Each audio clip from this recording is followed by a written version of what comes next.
Hello guys, welcome back. This is RandoGEEK. So it looks like we have some great news for Dish Network. So it looks like they've gotten blessed by the FCC in regards to their 5G build-out commitments. So we're going to jump right into the article. The link will be down below for you in the description in case you want to read it on your own. So the FCC on Friday has officially given Dish Network its blessing that Dish has met its band-specific 5G build-out commitments and 2 of its 3 nationwide 5G commitments. So the first 2 commitments had to do with Dish deploying at least 15,000 5G sites and using at least 30 megahertz of Dish's downlink 5G spectrum, which was averaged over all its 5G sites nationwide. The third commitment has to do with Dish verifying via drive test that it's meeting its 5G network requirements. The FCC's Wireless Telecommunications Bureau has accepted Dish's proposed drive test methodology for verifying compliance with that. Dish has 6 months to complete the drive testing and submit its results.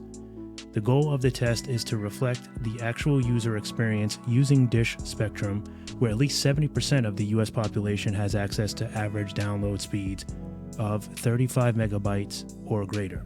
So in a Securities and Exchange Commission filing today, Dish acknowledged the FCC's approval and confirmed that the single remaining 5G commitment will use the drive test methodology agreed to and approved by the FCC. So in a statement by Jeff Blum, he is the EVP of External and Legislative Affairs at Dish, he says in a statement, "Our work to deploy the nation's first of its kind standalone Open RAN 5G network continues." He says, "We look forward to expanding our coverage and service offerings to provide competition in the wireless market as the nation's 4th facilities-based carrier." All right. So, of course, back in June, Dish announced that it now offers 5G broadband service to over 70%. We were very concerned that they wouldn't get to that level and very proud that they were able to meet the requirement. With all the stuff going on with Dish, all the drama financially, we didn't know if they would be able to do it. We were very hopeful, and turns out they did it, and we were very excited. I remember when we did the report of that, it was like a breath of fresh air for Dish. As you know, we're very big on supporting Dish here. We believe in opportunities. We like to see options. More choices in the wireless field is, I think, a tremendous thing. So jumping back into the article, they did the 70% of the U.S. population, which was making its 5G service available to more than 240 million people.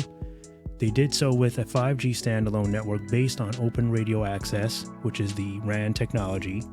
Dish was mandated to meet specific 5G build-out requirements as part of the deal that enabled T-Mobile to acquire Sprint. So, in a note for investors today, New Street Research says that Blair Levin is the one who made this comment, said that while the FCC expected to reach the conclusions about Dish's 5G build-out compliance, they're saying the letter removes the doubt that some had about the FCC's view of Dish's performance to date. All right.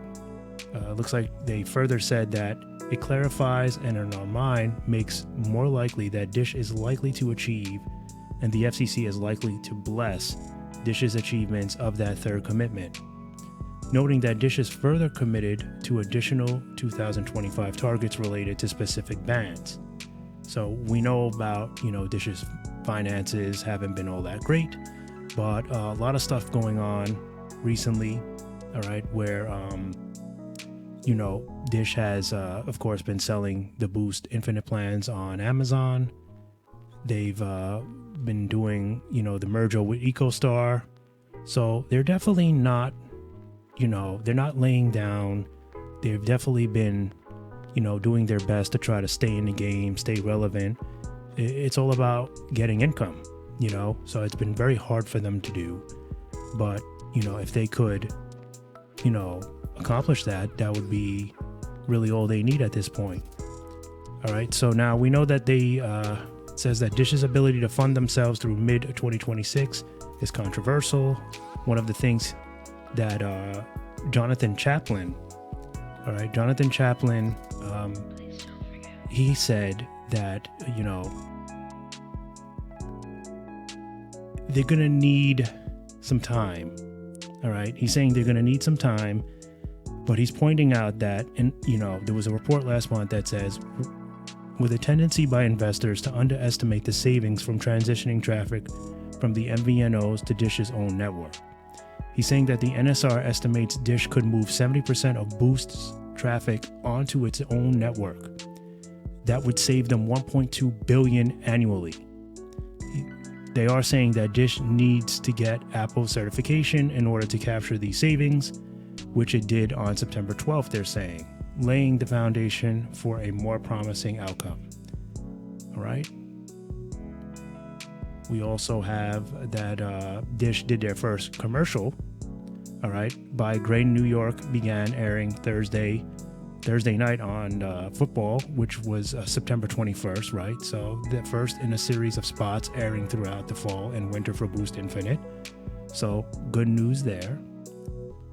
All right. So there's a lot of stuff going on for Boost. They're doing the huge iPhone 15 Pro without a trade-in deal. So they're saying that that's arguably the richest, or at least the coolest, or costliest, should I say, in the industry. They're saying, so that's their slogan there. Arguably the richest, or at least the costliest in the industry. So a lot of stuff going on with Dish. They're, like I said, they are making attempts to jump at it at this point. We know that they're still working on getting that 800 megahertz from T-Mobile. They were granted an extension. Looks like they're going to get they had originally requested, I think it was 12 months. So they're going to get about 10. So that should be sufficient enough, they're saying, to meet the requirements to get, come up with the money to purchase that 800 megahertz from T-Mobile.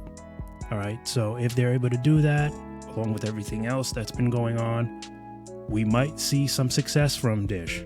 It was a rough, bumpy road for them. And, they did mention that the economy, the pandemic and, a lot of things intervened with some of their success. We can't argue that they're not 100% true on that. A lot of these carriers have taken hits due to the pandemic because a lot of people have been trimming their spending.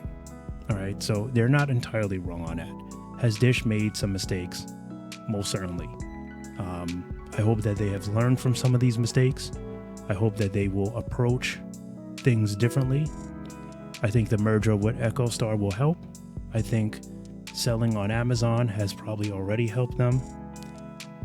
And, there's other things that I think we can look forward to with Dish. They're definitely, going to try to cut back as promised.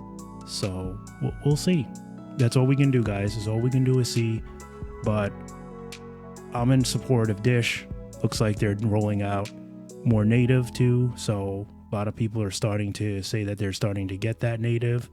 They have plans to do more stuff with Amazon, I believe. Selling the native plans on there as well, coming soon. There are some cities and states that are already getting access to it. So I think it's Boost Wireless. So good stuff. I can't wait till that comes here. I'm definitely going to jump on it. Definitely going to rock with that. Hopefully the performance lives up to the hype. But that's all I got for you guys regarding this. More updates that come along my way, I'll definitely share them with you. Feel free to leave a comment down below. Let me know your thoughts on Dish's blessing here from the FCC. Are you happy for them? Let me know down below. As always, I want to thank you guys for stopping by and watching. We definitely appreciate it, and we'll catch you in the next one. Bye for now.